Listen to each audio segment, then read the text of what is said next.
Saudara-saudari terkasih, pagi ini waktu Roma di Aula Paulus ke-6 dimulai konsistori luar biasa yang mempertemukan seluruh kolegium para kardinal bersama Paus Leo ke-14.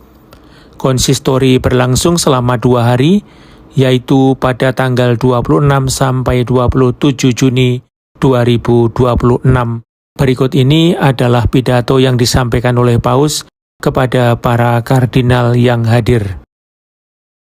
Saudara-saudara kardinal yang terkasih, saya menyambut Anda semua dengan penuh sukacita dan mengucapkan terima kasih karena sekali lagi telah memenuhi undangan saya. Kehadiran Anda menunjukkan kepedulian kita bersama terhadap seluruh gereja dalam melayani umat Allah dan menjalankan misi yang dipercayakan Tuhan kepada kita. Dalam konsistori bulan Januari lalu, saya menyampaikan harapan sederhana.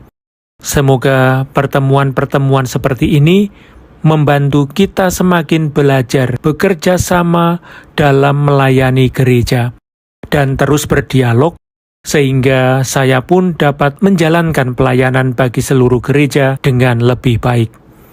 Harapan itu bukan sekedar kata-kata pembuka. Saya tetap percaya bahwa inilah salah satu tanggung jawab terpenting Kolegium Kardinal.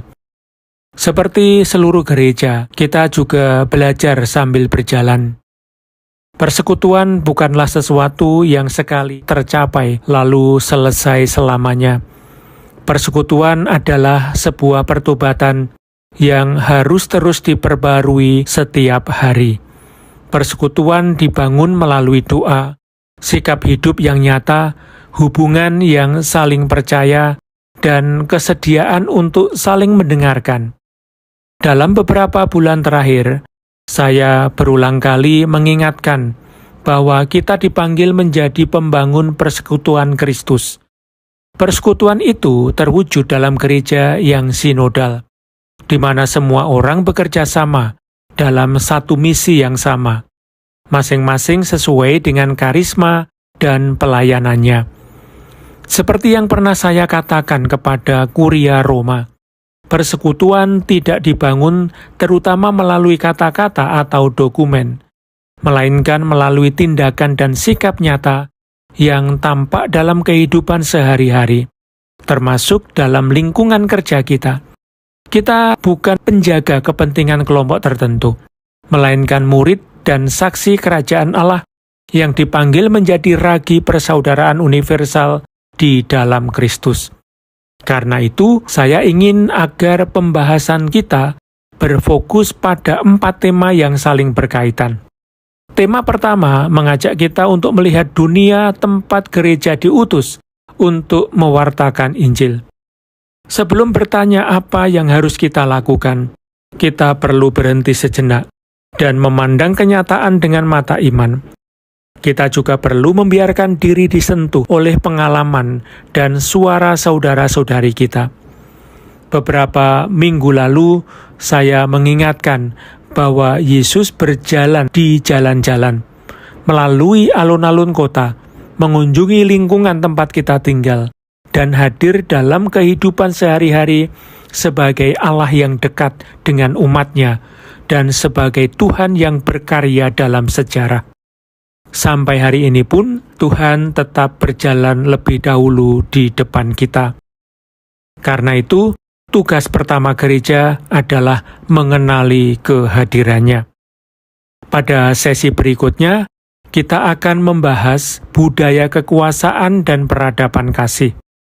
Banyak di antara Anda berasal dari negara-negara yang mengalami perang, kekerasan, atau perpecahan sosial maupun agama. Namun sesungguhnya, tidak ada seorang pun di antara kita yang benar-benar bebas dari berbagai bentuk konflik, penindasan, dan perpecahan yang terjadi di masyarakat saat ini. Karena itu, proses discernment yang kita lakukan menyangkut semua orang dan berhubungan dengan misi gereja di setiap tempat. Ensiklik Magnificat Humanitas memberikan banyak kunci penting untuk memahami situasi zaman sekarang. Yang terutama ingin saya dengarkan adalah bagaimana ensiklik itu diterima di gereja-gereja Anda. Pertanyaan apa yang muncul, apa harapan yang dibuka, dan langkah-langkah apa yang disarankan. Sebuah ensiklik terus hidup ketika diterima, dipahami, dan diwujudkan dalam kehidupan nyata gereja. Sesi ketiga masih akan mendalami Magnificat Humanitas, khususnya mengenai sumbangan gereja dalam membangun kesejahteraan bersama. Kita hidup pada masa ketika masyarakat semakin mudah terpecah belah, dan kepentingan pribadi sering kali lebih diutamakan daripada kepentingan bersama. Ajaran sosial gereja mengingatkan bahwa kesejahteraan bersama tidak tercipta dengan sendirinya. Hal itu membutuhkan tanggung jawab bersama. Dalam gereja, tanggung jawab itu diwujudkan melalui cara hidup yang sinodal, yaitu cara hidup yang melayani misi kerajaan Allah.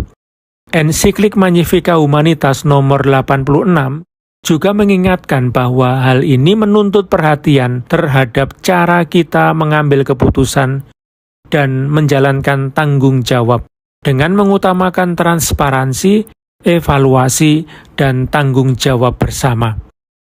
Sesi terakhir akan membahas pelaksanaan sinode. Sesi ini bukan membahas tema baru, melainkan merangkum dan menghubungkan semua yang telah kita bahas sebelumnya.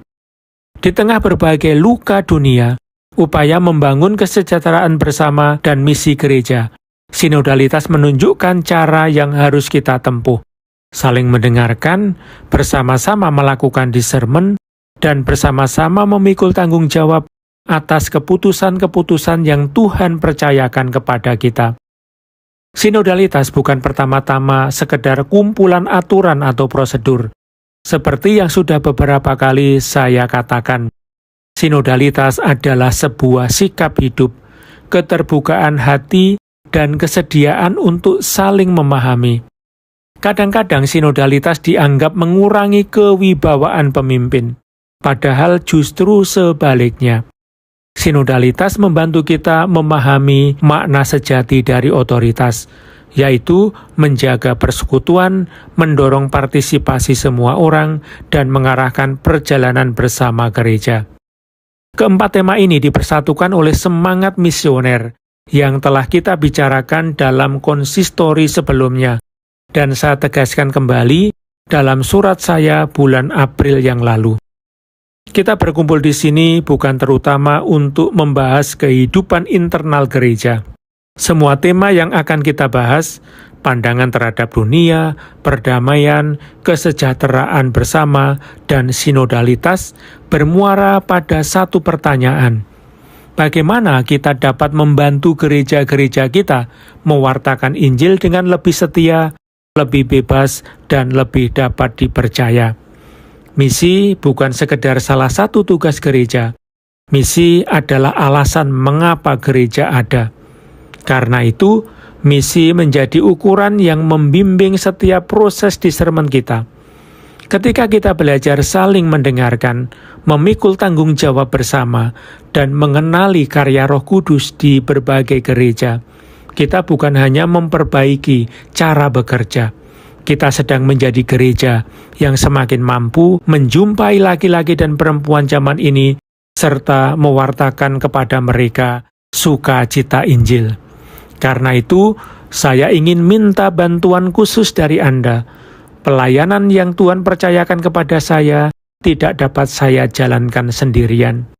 Saya membutuhkan pengalaman Anda, kebijaksanaan pastoral Anda, pengetahuan Anda tentang gereja-gereja, serta bangsa-bangsa yang dipercayakan kepada Anda. Saya mengandalkan Anda untuk membantu saya melakukan discernment mengenai apa yang Roh Kudus katakan kepada gereja pada zaman ini. Saya membutuhkan dukungan Anda, dukungan yang kuat, jelas, dan terbuka. Saya ingin merasakan bahwa saya ditopang oleh Anda sebagai saudara. Saya juga meminta agar Anda mendampingi saya bukan hanya selama pertemuan ini, tetapi juga dalam pelayanan sehari-hari demi menjaga persekutuan gereja universal. Bantulah saya mendengarkan apa yang muncul dari gereja-gereja setempat mengenai tanda-tanda harapan yang sering tumbuh dalam keheningan, tetapi juga tidak menutup mata terhadap kesulitan, kesalahpahaman, dan berbagai bentuk penolakan yang dapat memperlambat perjalanan gereja. Saya membutuhkan kebebasan Anda untuk berbicara dengan jujur, keterus-terangan Anda, dan kesetiaan Anda.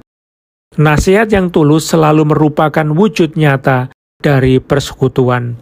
Saya juga meminta agar Anda, masing-masing di gereja dan dalam pelayanan Anda, terus mengembangkan cara melakukan discernment secara gerejawi seperti ini. Saya tahu bahwa hal itu membutuhkan kesabaran dan kadang-kadang menimbulkan pertanyaan. Namun saya yakin bahwa Tuhan sedang mengajarkan kepada kita cara yang lebih sesuai dengan Injil untuk memikul bersama tanggung jawab yang telah dipercayakan kepada kita. Dari sinilah bergantung kredibilitas kesaksian kita dan kesuburan misi gereja. Karena itu, saya mendorong Anda untuk sungguh-sungguh terlibat dalam kerja kelompok. Saya menyadari bahwa bagi banyak di antara kita, cara seperti ini belum menjadi kebiasaan dalam sebuah konsistori. Namun inilah juga bagian dari perjalanan yang sedang Tuhan tunjukkan kepada kita.